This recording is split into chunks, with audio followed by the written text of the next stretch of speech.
পুরান ঢাকার লালবাগে বেশ কয়েকটি ঐতিহাসিক স্থাপনা রয়েছে। খান মোহাম্মদ মৃধা মসজিদ তার মধ্যে একটি।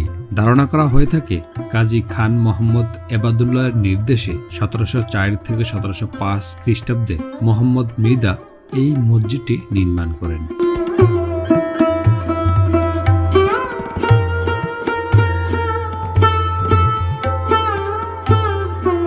এই 3 গম্বুজ বিশিষ্ট মসজিদটির ভিত্তি প্রায় 15 ফুট উঁচু এবং প্ল্যাটফর্মের উপর। প্ল্যাটফর্মের নিচে টানা করিডোর, পাশে ছোট ছোট প্রকোষ্ঠ।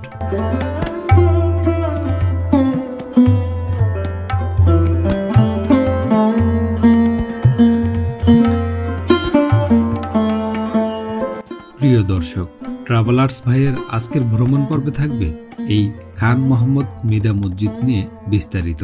কিভাবে আসবেন, কোথায় অবস্থিত এবং খোলা ও বন্ধের সময়সূচি থাকবে এই ভিডিওতে।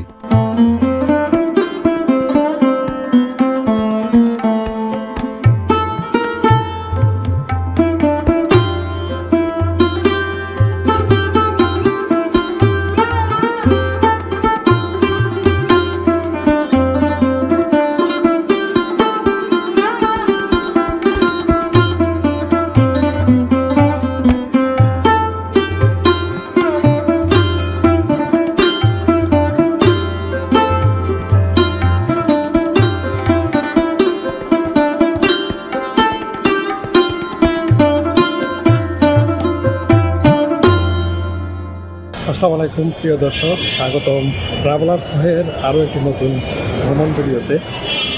প্রিয় দর্শক, আজকের ভিডিওতে চলে আসলাম সেই ইতিহাসের সেই খান মোহাম্মদ মৃধা মসজিদে, যেটি লালবাগ কেল্লার পাশেই অবস্থিত এই মসজিদটি।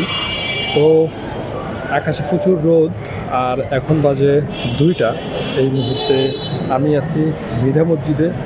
আজকে এই মৃধা মসজিদের ইতিহাস ও বিবরণ তুলে ধরবো আপনাদের কাছে, এবং কিভাবে আসবেন, কখন খোলা থাকে এবং কি কি উপভোগ করতে পারবেন বিস্তারিত থাকবে এই ভিডিওতে। মৃধা মসজিদের বর্তমানে আমি আছি 2য় তলায়। এটি হচ্ছে মৃধা মসজিদের সেই 2য় তলা। 3টি গম্বুজ নিয়ে হচ্ছে এই মসজিদটি, বড় আকৃতির এবং কয়েকটি মিনার রয়েছে। সম্পূর্ণ ইতিহাস তুলে ধরবো এই মৃধা মসজিদের।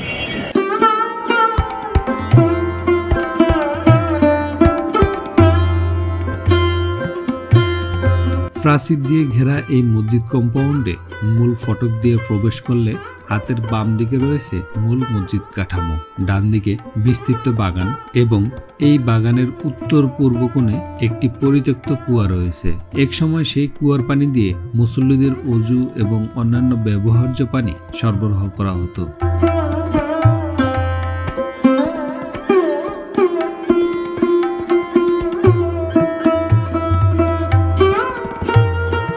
প্রিয় দর্শক, এটি হচ্ছে খান মোহাম্মদ মৃধা মসজিদের প্রবেশদ্বার গেট।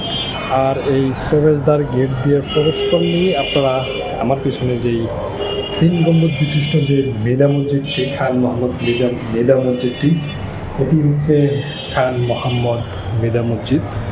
বাইরে প্রচুর রোদ্রের কারণে আসলে কোনো কিছু ক্লিয়ার বোঝা যাচ্ছে না। সূর্যটা আমার অপোজিট সাইডে, যার কারণে দেখানো যাচ্ছে না। তো আমি বের হয়ে পড়লাম এই মুহূর্তে মৃধা মসজিদ থেকে। এটি হচ্ছে 2তল ভবন, 2য় তলায় মসজিদটি। সিঁড়ি দিয়ে নিচে নামতে হবে। নিচে নেমে হচ্ছে এখানে সুন্দর একটু বাগান রয়েছে, ফুল বাগান রয়েছে। তবে আগের মতো সেই বাগানটি নেই। বাগানটি এখন প্রায় এখন না থাকারই কথা। আসলে বাগান এখন হয় না, যদি এখন বর্ষার সিজন, শীত সিজনে হয়তো বা সুন্দর সুন্দর ফুল ফুটবে এই বাগানে। আর ফ্রন্ট সাইডের তেমন কিছু দেখার নেই। মসজিদটি দেখার মতো রয়েছে। এখানে একদিন আসবেন, এসে আপনারা চাইলে এক ওয়াক্ত নামাজ আদায় করতে পারেন এই মসজিদে।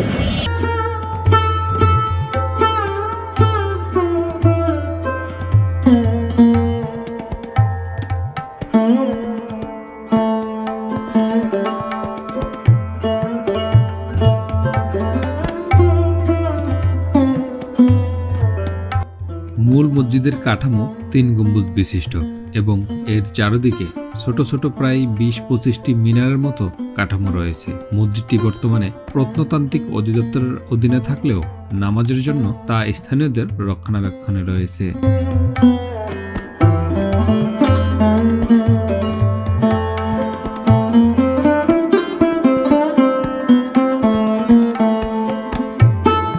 লালবাগ কেল্লা থেকে প্রায় 200 গজ পশ্চিমে এই মসজিদের অবস্থান। রাজধানীর যে কোনো স্থান থেকে খুব সহজেই আসা যায় এই মসজিদে। এই মসজিদে পরিদর্শন করতে হলে কোনো প্রকার টিকিটের প্রয়োজন হয় না। যে কোনো দিন যে কোনো সময় পরিদর্শন করা যায় এই মসজিদ। তবে সকালবেলা আসলে এই মসজিদের গেট বন্ধ পাবেন। দুপুরে নামাজের আগে এই মসজিদ পরিদর্শন করতে পারবেন এবং দুপুর থেকে রাত এশা পর্যন্ত এই মসজিদ পরিদর্শন করা যায়।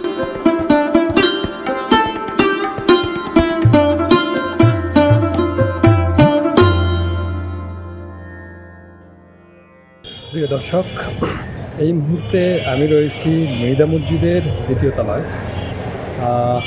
ইতিমধ্যে আপনারা মৃদা মসজিদের সম্পূর্ণ একটি হিস্ট্রি দেখে আসলেন এবং এই মসজিদের ইতিহাস এবং ঐতিহ্য সম্পর্কে আশা করি জানতে পেরেছেন। তো এখন বর্তমানে আসলে সামার সিজন চলতেছে, অনেক রৌদ্র। এই রৌদ্রের ভিতরেও আপনাদের সাথে এই ভিডিওগুলো শেয়ার করতেছি। মৃদা মসজিদের ইতিহাস অবশ্যই আপনারা জানতে পেরেছেন। এটি হচ্ছে মৃদা মসজিদের ফ্রন্ট গেট। এটা থেকে নিচতলায় নামতে হবে।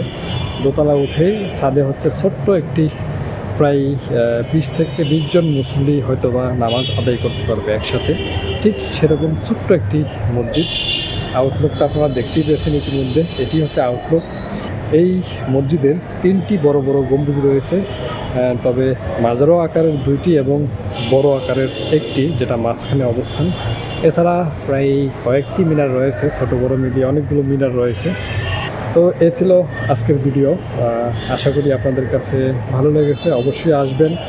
লালবাগ কেল্লার ঠিক পাশেই এই মসজিদের অবস্থান। যদি একেবারেই না চিনে থাকেন তাহলে অবশ্যই গুগল ম্যাপ তো আপনাদের সঙ্গে থাকবেই। লালবাগ কেল্লা ঘুরতে আসলে এই মৃদা মসজিদটি পরিদর্শন করে যাবেন। সেই আশা ব্যক্ত করে আজকের পর্বটি এখানেই শেষ করতে যাচ্ছি। অবশ্যই ট্রাভেলার্স ভাই চ্যানেলকে সাবস্ক্রাইব করে রাখবেন এরকম নিত্য নতুন ভিডিও পেতে। আর অবশ্যই আমাদের ফেসবুক পেজ এবং টিকটক আইডিকে অবশ্যই ফলো এবং লাইক দিয়ে রাখবেন। নতুন নতুন ট্রাভেল সম্পর্কিত তথ্য পেতে এবং বিভিন্ন ঐতিহ্য ও নিদর্শনের জ্ঞান অর্জন করতে অবশ্যই ট্রাভেলার্স ভাইকে সাবস্ক্রাইব করে রাখবেন। ধন্যবাদ। দেখা হবে অন্য কোনো জায়গায় ভিন্ন এক ভ্রমণ গল্প নিয়ে। সেই পর্যন্ত সবাই ভালো থাকবেন, সুস্থ থাকবেন। আল্লাহ হাফেজ। আসসালামু আলাইকুম।